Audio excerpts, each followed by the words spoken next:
تو پچھلے پروگرام میں حضرت ابو ہریرہ رضی اللہ تعالیٰ عنہ سے متعلق ایک طویل حدیث ذکر کی تھی، جس میں شیطان انسانی روپ میں آیا اور اس نے غلہ وغیرہ اٹھانے کی کوشش کی، اور 3 مرتبہ حضرت ابو ہریرہ رضی اللہ تعالیٰ عنہ نے اس کو پکڑ لیا اور پھر اس کی درخواست پہ اس کو چھوڑا، اور تیسری مرتبہ وہ اس وجہ سے چھوٹا تھا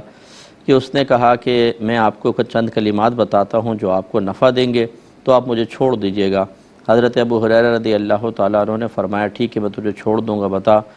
تو اس نے بتایا کہ اگر آپ رات کو سونے سے پہلے ایک بار آیت الکرسی پڑھ لیں گے تو اللہ تعالیٰ آپ کو صبح تک شیطان سے محفوظ رکھے گا۔ تو اس پر ہم نے پوری حدیث پہ تو تقریباً کلام کر ہی لیا تھا، اس پہ میں تھوڑا سا میں نے کہا کہ پھر ہم ایک اور ترغیب دے دیں کہ رات کو سونے سے پہلے ضرور اس کو پڑھیں۔ اس کا فائدہ یہ ہوگا کہ شیطان ہمارے گھروں میں مداخلت سے دور رہے گا اور پوری رات ہم محفوظ رہیں گے۔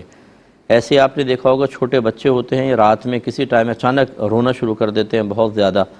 تو بعض تو طبیعت کی خرابی بھی ہوتی ہے، یا ویسے اچانک وہ کوئی ہو سکتا ہے کہ کوئی خواب وغیرہ ایسے دیکھ لیتے ہوں یا کچھ مسئلہ ہو تو گھبرا کے اڑ جاتے ہیں، لیکن بعض اوقات اس میں شیطانی مداخلت کا بھی ایک اثر ہو سکتا ہے۔ تو جب رات کو سونے لگیں تو ایک بار آیت الکرسی پڑھ کر اپنے اوپر بھی دم کر لیں، دم کا مطلب ہوتا ہے پھونک مار لیں، اور ایسے ہی بچوں پر اور تمام سب پر ایک پھونک مار دیں تو بہت بہتر ہوگا۔ اور یہ بزرگان دین سے منقول ہے، حدیث تو میں نے اس کی کوئی نہیں دیکھی ایسی، کہ وہ یہ کہتے ہیں کہ اگر ایک تھوڑا سا پانی لے کر اس پہ 11 مرتبہ آیت الکرسی پڑھ کر اسے گھر کے تمام کونوں میں چھڑک دیا جائے اس پانی کو، تو وہ گھر آفات و بلیات اور شیطانی اثرات سے محفوظ ہو جاتا ہے۔ کیونکہ یہ جو غلط قسم کا کام کرنے والے ہوتے ہیں، جادوگر ٹائپ یا خراب عاملین، تو یہ جنات کے ذریعے اپنا کام کرواتے ہیں، گندی اس طرح مخلوق کے ذریعے، اور یہ گھروں میں چھوڑ دیتے ہیں۔ اور ان کا کام یہ تو نہیں ہوتا کہ وہ آ کے آپ کو گردن سے پکڑ لیں گے یا ہاتھ پاؤں توڑ دیں گے، لیکن یہ ضرور ہوتا ہے کہ وہ آپ کا ذہن خراب کرتے ہیں، آپ کو وسوسہ ڈالتے ہیں۔ اسی وجہ سے آپ دیکھیں گے بعض اوقات ہو سکتا ہے آپ کے ساتھ بھی یہ کیفیات ہوئی ہوں کہ بیٹھے بیٹھے خواہ غصہ آئے گا، بیوی پہ غصہ، بچوں پہ غصہ، چڑچڑا پن طبیعت میں طاری ہوتا ہے۔ کبھی یہ میڈیکلی بھی ہوتا ہے، اس کا انکار نہیں ہے، لیکن جب آپ اگر چیک اپ کرائیں رپورٹ بالکل درست ہے لیکن یہ کیفیات جان ہی نہیں چھوڑ رہی اور بار بار بدگمانیاں خواہ بیوی کے بارے میں، فلاں کے بارے میں، تو یہ شیطانی اثرات ہو سکتے ہیں۔ اس وقت ان کو دور کرنا بہت ضروری ہوتا ہے۔ تو یہ بہت ہی بہتر عمل ہے جو میں نے آپ کی خدمت میں گزارش کی کہ آیت الکرسی پڑھیں تو انشاءاللہ برکت ہوگی۔ یہ کہ کہتی ہیں اگر دیوار سے کوئی تیمم کرنا چاہتا ہے تو کیا ضروری ہے کہ ہاتھ پر مٹی لگے؟ یہ میں نے پچھلے پروگرام میں بھی اس کا جواب دیا تھا کہ جب آپ پتھر سے تیمم کرنا چاہتے ہیں، ہاتھ پھیرتے ہیں پتھر پر، تو اس پہ گرد و غبار کا ہونا ضروری نہیں ہے۔ اسی طرح اگر چونے کی دیوار ہے، چونا ہوا ہے، قلعی ہوئی چونے کی وہ رنگ کیا ہوا ہے، وہ تو چونا چونکہ زمین کی جنس سے ہوتا ہے، اس پہ آپ ہاتھ پھیریں، چاہے پورے ہاتھ سفید ہو یا نہ ہو، بس ٹھیک ہے آپ نے ہاتھ پھیر لیا، اس سے بھی آپ کر سکتے ہیں۔ اور اگر سنگ مرمر کی دیوار ہے وہ تو چکنی ہوگی، اس پہ چاہے گرد ہو یا نہ ہو آپ ہاتھ پھیریں گے تو بس یہ آپ کے لیے تیمم کے لیے کافی۔ امام اعظم کا قول یہی ہے۔ ایک بچی نے کویسچن کیا تھا کہ فجر کی نماز کے بعد کہا جاتا ہے کہ یہ رزق کی تقسیم کا وقت ہوتا ہے، لہٰذا اس میں سوئیں نہیں ورنہ رزق کم ہوگا، حالانکہ حدیث مبارکہ میں ہے کہ رزق تو تقسیم ہو چکا ہے۔ تو ان دونوں چیزوں میں تطبیق کیسے پیدا ہو، موافقت کیسے پیدا ہو؟ دیکھیں مسئلہ یہ ہوتا ہے کہ یہ وقت رزق میں برکت کا وقت ہے۔ 2 چیزیں ہوتی ہیں، ایک ہوتی ہے مقدار اور ایک ہوتی ہے اس کی کیفیت، رزق کی کیفیت، یا مطلب رزق کے جو ہم برکت کے جس کو نام دیتے ہیں وہ مقدار سے تعلق نہیں ہوتا بلکہ اس رزق کا ہمارے ساتھ معاملہ۔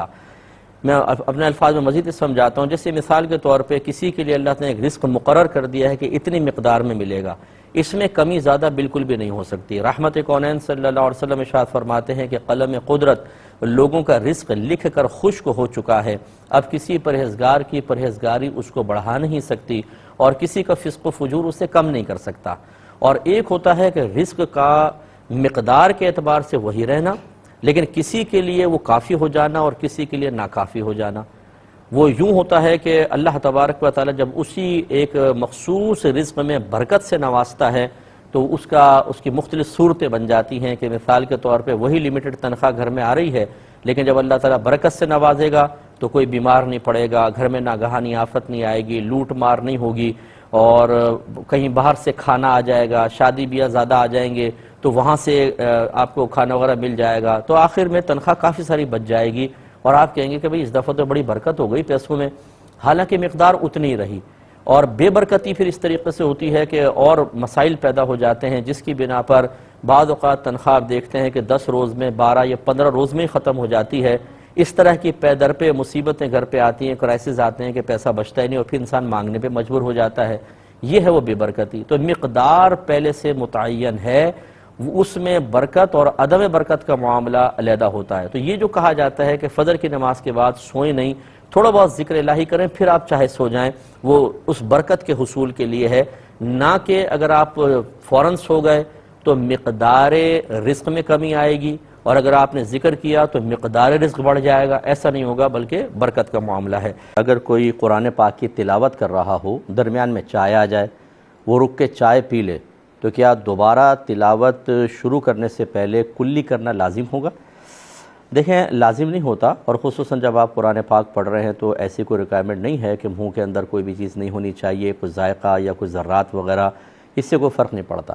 ہاں، نماز کا مسئلہ ضرور ہے کہ اگر آپ نے کوئی چیز کھائی ہے تو ایسے ہی کلی کیے بغیر اگر آپ نماز شروع کر دیتے ہیں اور دانتوں میں پھنسی ہوئی چیز چنے کے برابر یا اس سے زائد ہے اور حلق میں اندر اتر جاتی ہے تو اس سے نماز کے فساد کا تعلق ہوتا ہے۔ یا آپ نے کوئی چیز جیسے میٹھی کھا لی ہے اور وہ جیسے ٹافی چبائی اور وہ دانتوں میں جمی ہوئی ہے، اور آپ نے زبان سے کیا اور وہ مٹھاس تھوک میں آئی، باقاعدہ اس کے اجزاء آئے اور وہ آپ نگل گئے، تو پھر نماز کے فساد کا حکم ہے۔ اس لیے اس میں تھوڑا سا یہ کہا جاتا ہے کہ نماز سے پہلے اچھی طرح کلی کر لیں، پھر نماز پڑھیں، لیکن تلاوت سے پہلے اس طرح کے لوازمات کا کوئی شرعی حکم یعنی شرعی مطالبہ نہیں ہوتا ہے۔